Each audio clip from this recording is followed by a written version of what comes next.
ప్రజా దర్బార్లో తెలియజేసిన ప్రతి సమస్యకు పరిష్కారం చూపేందుకు కూటమి ప్రభుత్వం కృషి చేస్తోందని జిల్లా తెలుగుదేశం పార్టీ అధ్యక్షులు ఏలూరు ఎమ్మెల్యే బడేటి చంటి స్పష్టం చేశారు.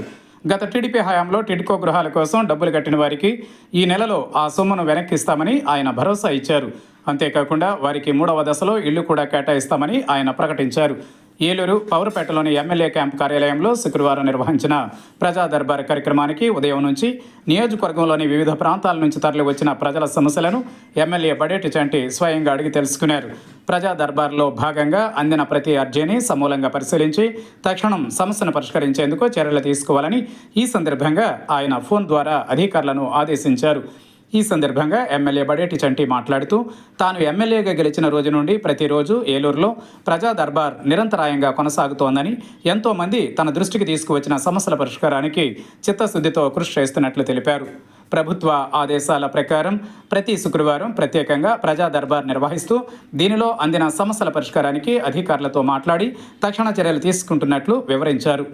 ఈ కార్యక్రమంలో ఏఎంసీ చైర్మన్ మామిళ్లపల్లి పార్థసారథి, ఈడా chairman Peddiboina Sivaprasad, deputy mayor Karri Srinivas, Eluru నగర టీడీపీ కార్యదర్శి రెడ్డి నాగరాజు, నాయకులు బెల్లపకొండ కిషోర్, పలువురు కార్పొరేటర్లు, క్లస్టర్ ఇన్ఛార్జీలు, డివిజన్ ఇన్ఛార్జీలు తదితరులు పాల్గొన్నారు.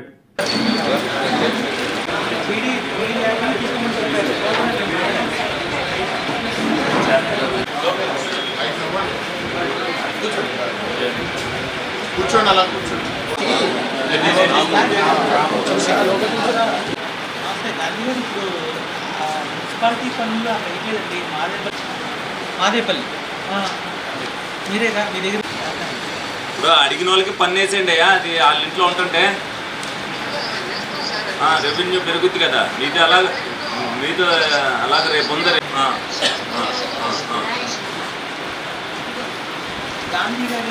ప్రతి శుక్రవారం కూడా రాష్ట్ర వ్యాప్తంగా ప్రతి నియోజకవర్గంలో కూడా ప్రజా సమస్యల మీద ప్రజా దర్బార్ ఏదైతే నిర్వహించమన్నారో దానిలో భాగంగానే మరి ఏలూరు నియోజకవర్గంలో మరి ప్రతిరోజుతో పాటు శుక్రవారం అనేది ప్రత్యేకంగా నిర్వహించడం జరుగుతుంది.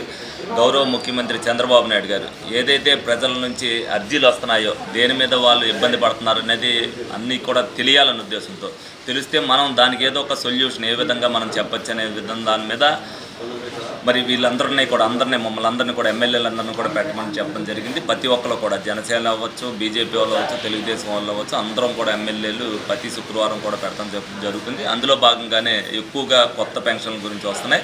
వాళ్ళకు కూడా చెప్తున్నాం, కొత్త పెన్షన్లు ఎప్పుడైతే రిలీజ్ చేస్తారో వాళ్ళకి డేట్ ఇస్తానని చెప్తున్నాం. దానికోసం మీరు కంగారు పడి తిరగవలసిన పని ఏం లేదు. మేము అనౌన్స్మెంట్ ఇచ్చిన తర్వాత ప్రతి ఒక్కరి దగ్గర కూడా అర్జీ తీసుకుంటామని చెప్తున్నాం.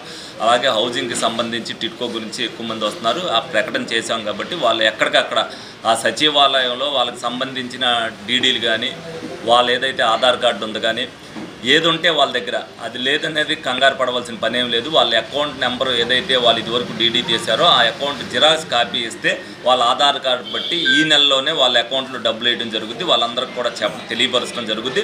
ఒకవేళ ఏదన్నా ఈ నెలాఖరులోపు పడకపోతే అప్పుడు వాళ్ళు వస్తే వాళ్ళకి వివరంగా మేము చెప్తాం. ఎందువల్లనే ఆగి ఉంటే దాన్ని రెక్టిఫై చేసి వాళ్ళకి వేయడం జరుగుద్ది. దీని గురించి ఎవరో ఆదుర్దా పడిన అవసరం లేదు. కట్టిన డీడీలు ప్రతి ఒక్కరికి కూడా రిటర్న్ ఇవ్వడం జరిగితే వాళ్ళకి ఎక్కడైతే అలాట్మెంట్ చేశారో ఇల్లు 3 నెలలు పోయిన తర్వాత అక్కడ కూడా ఇల్లు కట్టించడం కూడా జరుగుద్ది. ఆ ఇల్లు కొన్ని డీడీలు ఇచ్చేసారని అది కట్టించడం అభద్రతా భావం ఏం అవసరం లేదు. అక్కడ కూడా ఇల్లు కట్టించడం జరుగుతుంది. ముందు ఫస్ట్ ఫేజ్లో జరుగుతున్నాయి. సెకండ్ ఫేజ్ అయిన తర్వాత వీళ్ళకి థర్డ్ ఫేజ్లో అలాట్మెంట్ జరిగింది కాబట్టి ఈ థర్డ్ ఫేజ్ అనేది 3 నెలలు అయిన తర్వాత వాళ్ళకి కట్టించారు. ఎవరికైతే టిడ్కో ఇల్లు ఎవరికైతే అలాట్మెంట్ అయ్యి ఉన్నాయో వాళ్ళందరికీ కూడా ఇచ్చి నెంబర్లు కూడా ఇచ్చి ఉన్నారో వాళ్ళందరికీ కూడా జూన్ నెలాఖరికి అందజేయడం జరుగుతుంది.